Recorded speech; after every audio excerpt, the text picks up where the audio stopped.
Nah, Assalamualaikum warahmatullahi wabarakatuh. Nah, di sini saya akan memberikan pembahasan untuk di Kiat Sukses USDA di paket terakhir, yaitu paket 10. Langsung saja untuk di nomor yang pertama, perhatikan gambar di bawah ini. Jadi ada logam R, dia itu dicelupkan ke dalam air, di mana logam R-nya itu di sini memiliki massa 400 gram. Ini kita simbolkan sebagai Mb, kemudian suhu dari logam R-nya itu sendiri adalah 26 derajat Celcius, ini sebagai T bendanya. Kemudian dicelupkan ke dalam air. Nah, air ini dia memiliki massa airnya itu adalah 200 gram. Kemudian suhu airnya itu adalah 36 derajat Celcius. Nah, ini disimbolkan dengan T air. Nah, setelah itu suhu akhir kedua benda itu diperoleh 33 derajat Celcius. Nah, ini sebagai TC-nya. Kemudian kalor jenis airnya itu diketahui ada 4200 Joule per kilogram derajat Celcius. Nah, kita ingat kembali di dalam asas Black bahwa yang memberikan atau yang melepaskan itu dia yang memiliki suhu yang tinggi. Kemudian yang menerima itu adalah dia yang memiliki suhu yang rendah. Nah, untuk asas Black kita bisa menuliskan Q lepas sama dengan Q terima. Ketika diuraikan menjadi seperti ini. Nah, karena tadi itu yang melepaskan adalah dia yang memiliki suhu yang tinggi. Nah, di sini yang kita cek suhu yang tinggi itu ternyata kan dimiliki oleh air. Makanya di sini yang melepaskan, di sini posisinya adalah massa air kita kalikan dengan C air dikalikan dengan delta T. Kemudian yang menerima itu adalah yang bendanya karena dia memiliki suhu yang rendah. Jadi massa benda kalikan C benda kalikan delta T. Kemudian kita uraikan suhunya menjadi seperti ini. Jadi, suhu air itu dikurangi dengan suhu campuran, kemudian yang diterima itu adalah suhu campuran dikurangi dengan suhu bendanya. Kita masukkan ke dalam persamaannya.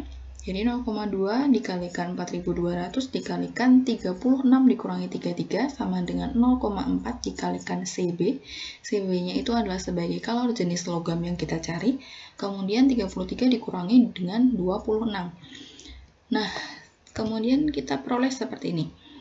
0,2 kita kalikan dengan 4200 dikalikan 36 dikurangi 3 hasilnya akan 3. Kemudian 0,4 dikalikan Cp dikalikan 33 dikurangi 26 itu hasilnya adalah 7. Nah, karena kita akan mencari Cb-nya, maka bisa kita membagikan di sini 0,2 kalikan 4200 dikalikan 3 dibagi dengan 0,4 dikalikan dengan 7. Nah, ini kita sederhanakan 0,2 dan juga 0,4. Nah, 0,4 dibagi dengan 0,2 itu akan diperoleh 2. Kemudian 4200 kita bagi dengan 7, itu kita akan peroleh angka 6. Nah, 6 dikalikan 3 dapatnya 18, dibagi 2 dapatnya 9. Masih sisa ada 0-nya 2. Hasilnya adalah 900. Jadi diperoleh nomor 1 itu jawabannya adalah 900. Nomor 2, perhatikan gambar berikut ini. Nah, pemberian celah pada sambungan rel kereta api itu bertujuan agar apa? Jadi di sini fungsinya si pemberian celah pada sambungan rel kereta api itu bertujuan agar ketika terjadi kenaikan suhu udara mengakibatkan pemuaian pada rel kereta api ada ruang muai untuk rel sehingga rel tersebut itu tidak melengkung. Nomor 3. Sebuah benda melakukan gerak lurus dengan kecepatan 4 meter per second selama 2 second. Nah, kemudian diperlambat 2 meter per second kuadrat selama 2 second sehingga kecepatannya itu berkurang. Selanjutnya dipercepat 3 meter per second kuadrat selama 2 second. Nah, berdasarkan perjalanan tersebut, bentuk grafik kecepatan terhadap waktu yang benar adalah seperti apa? Nah, kita ingat kembali terkait dengan grafik kecepatan terhadap waktu, di mana kalau GLB maka dia akan membentuk garis lurus. Kemudian kalau misalnya GLBB yang dipercepat, dia akan membentuk grafik yang naik. Kalau misalnya GLBB yang diperlambat, maka grafiknya dia akan turun. Nah, di awal tadi dikatakan bahwa gerak lurus, berarti kan di sini terjadi GLB. Maka grafik yang terjadi yang pertama itu adalah membentuk garis yang lurus dan itu dimiliki oleh option B dan juga option D. Nah, selanjutnya diperlambat 2 meter per second kuadrat selama 2 second. Nah, kalau diperlambat berarti kan grafiknya dia akan menurun. Dari option B dan juga D yang grafiknya menurun itu hanya dimiliki di option yang B. Lanjut dulu. Selanjutnya dipercepat 3 meter per second kuadrat selama 2 second. Nah, kalau dipercepat berarti kan dia grafiknya akan naik. Ternyata yang di sini juga dia menunjukkan grafiknya naik. Otomatis di sini jawaban yang tepat adalah di option yang B. Kemudian nomor 4, dua gaya bekerja pada balok seperti gambar berikut. Jadi F1 itu ke arah kanan. Ini besar gayanya adalah 25 Newton. Kemudian F2 ini mengarah ke kiri sebesar 15 Newton dengan perpindahan dari P ke Q itu besarnya adalah 150 cm. Nah, ini diubah dulu ke dalam meter menjadi 1,5 meter. Selanjutnya kita cari dulu nih resultan dari gaya pada balok ini. Nah, sigma F sama dengan F1 ditambah F2.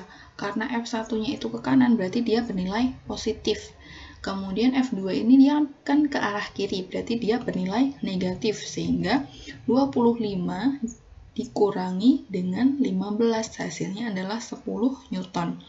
Nah, untuk mencari usaha, persamaannya adalah W sama dengan F dikalikan dengan S. F-nya adalah 10 Newton dan S-nya itu adalah 1,5. Hasilnya adalah 15 Joule. Nomor 5.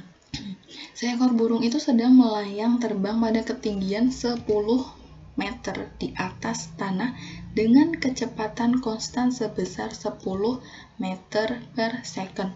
Nah, ketinggian ini kita simbolkan dengan huruf H, kemudian kecepatan itu disimbolkan dengan V. Jika massa burung itu adalah 2 kg, berarti ini sebagai M-nya. Nah, berapakah besar energi kinetik yang dialami oleh burung tersebut?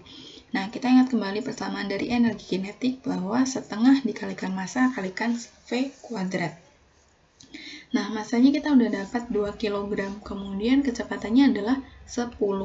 Berarti kita masukkan ke dalam persamaan ini. Diperoleh bahwa setengah kalikan 2 dikalikan 10 pangkat 2. Nah, ini kan 2-nya bisa disederhanakan sehingga habiskan. Nah, sisanya 10 pangkat 2. 10 pangkat 2 hasilnya adalah 100. Jadi nomor 5 jawabannya adalah 100.